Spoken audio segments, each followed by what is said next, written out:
Do you have a good agent?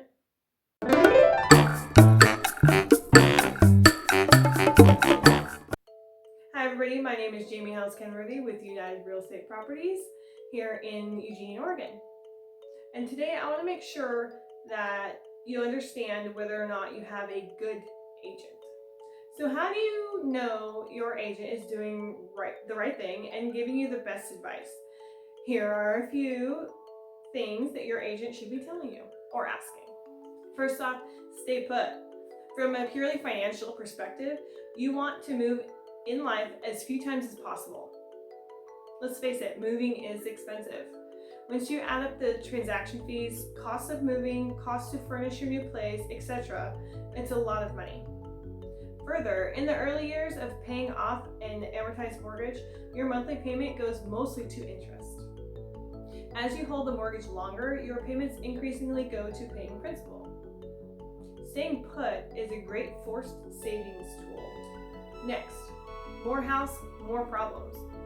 As a buyer, you should try to find the most modest home that will make you and your family happy.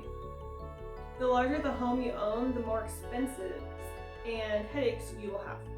Whether you are looking to buy a 2-bedroom saltbox house or a 6,000 square foot 5-bedroom home, one key question you should be considering is whether the house is too big for your current and future needs. And next, let's be honest, your home is not an investment. A very common question our buyer clients ask us is whether a particular house is a good investment. We tell our buyers not to consider their home an investment because an investment should generate cash flow. A home does quite the opposite. It sucks up cash. And the larger the home, the more expenses it will generate, more taxes, more maintenance, and more money to furnish it, cleaning it, etc. Now, when buying, think long term.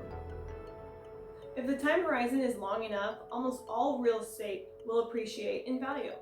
The problem is the real estate market is cyclical, and no one knows when the highs and lows will occur. If your time horizon is too short, the likelihood of you're getting caught in a down period increases. The longer you can anticipate living and being happy in the home you are purchasing, the safer it will be. When you are buying, don't only think of your needs today, think of how they might change. If you have teenage kids about to go off to college, will you really want the big house with all the bedrooms and the big yard? As a general rule of thumb, if you are going to be in the house less than 3 years, it's probably best for you to rent. If you'll be there for more than 5 years, then you probably should purchase. If it's 10 or more years, then you certainly should be purchasing. 3 to 5 years is a gray area. And next, selling your home privately can be costly. There is a huge financial incentive for a listing agent to sell a home without another agent's involvement. If the listing agent can pull it off, she stands to make the full commission instead of sharing it with the buyer's agent broker.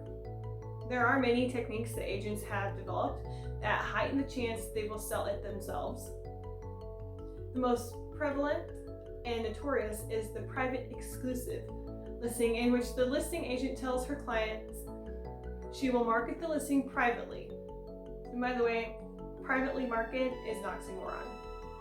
If the listing agent is unsuccessful, then, as the strategy goes, no harm, no foul. The agent will then put the property in a multiple listing service and expose it to all buyers and all agents. Another form of this is the long coming soon listing. And what about why? Perhaps the most important question an agent can ask a buyer or seller is why. Truly understanding the motivations behind a decision will help make sure that a move is the right course of action. Your agent should want to know if it is a push or pull situation. In other words, is something driving the buyers out of the current living situation? For instance, lease expiring, growing out of the current house, or is there something that the buyer wants in a different area? Maybe a job transfer, change of commute. Sometimes the answer to the why question has nothing at all to do with real estate. For instance, if owners are moving because they are unhappy in their current home, the agent should ask if something could be done to the home to solve their issue. A great deal and a great house are almost always mutually exclusive. One of the key attributes of a buyer agent is his ability to negotiate. Coupled with that is that buyers want to get the best deal they can.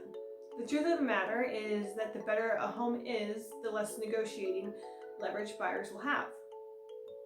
Too many buyers pass on a great home because they're not able to get the discounts they were hoping to get, only to end up purchasing an inferior property later.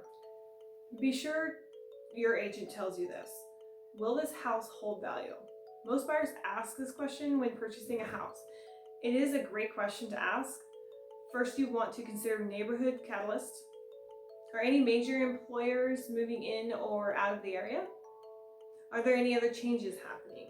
New developments, transportation routes, etc. And second, with respect to the house itself, if the house appeals to you, then it most likely will appeal to another buyer when it's your turn to sell. If your needs and wants are more mainstream, then you will likely have a larger pool of buyers. If your needs and wants are more custom, then you should be prepared to have a harder time to sell when it's your turn. And remember, the great deal you think you are getting might not be that great, and your agent should tell you. There are two unique things about real estate. One is that the price you pay for a property is public record. The second thing is that the market assumes you paid the fair market value. So even when you think you are getting a great deal on your purchase price, when it's your turn to sell, your prospective buyer will benchmark the value off what you paid for it. So whatever reason there may have been for you getting such a good deal, like a motivated seller, or you're just a skilled negotiator, your buyer will want to capture that discount in his purchase too. Your agent should be telling you about liquidating. An important factor to consider with any real estate purchase is time. In other words, how long will it take to sell the property when it's your turn to sell? The more desirable the property is, the more liquid it is. The time to consider liquidating if a home is before you purchase it. If a home has been on the market for a long time in a hot market, it could be almost impossible to sell in a soft one. A key requirement of a consultant's job is to be completely honest with a client. When advising sellers how to prepare their home for sale, it can be a very delicate conversation. Owners are often extremely emotionally attached to their homes and their stuff.